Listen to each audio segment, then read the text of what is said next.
Pradžia buvo tokia, kaip praėjusiais metais daug rungtynių buvo, bet kai mušėt, sustojot irgi, kai buvo praėjusiais metais irgi dažnai. Na, kaip sustojom? Aš nepasakyčiau, kad nesustojom, tiesiog gavom labai neplanuotą įvartį, išsimušėm iš vėžių. Varžovai patikimai gynėsi, taip baigęs pirmas kėlinys, o antrą kėlinį tiesiog lipam, nedalipam. Labai daugiau pykčių negu žaidimų iš tikrųjų buvo, bet šitą dalyką mums reiks įspręsti ateinančius rungtynės. O kodėl jo buvo?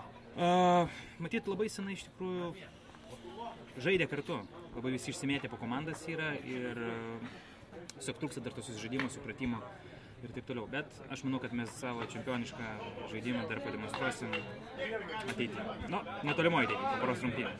Tiesiog gal ne, bet stengsimės. Žinot apie tai, kad nei vienai komandai nepavyko pakartoti čempionišką sezoną?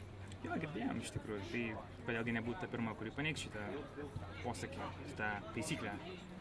Taip toliau. Mes nusiteikę iš tikrųjų imti vėl auksą ir jokia kitokia vieta mūsų netenkina. Tik tai apginčių bent titulą. Toks tikslas šią vasarą. Šiek tiek apie varžovą. Varžovas iš tikrųjų simpatiška komanda, greita komanda, veržli komanda. Kontratakose jie labai pavojingi. Aš manau, kad pagadins nervų dar ne vienai komandai.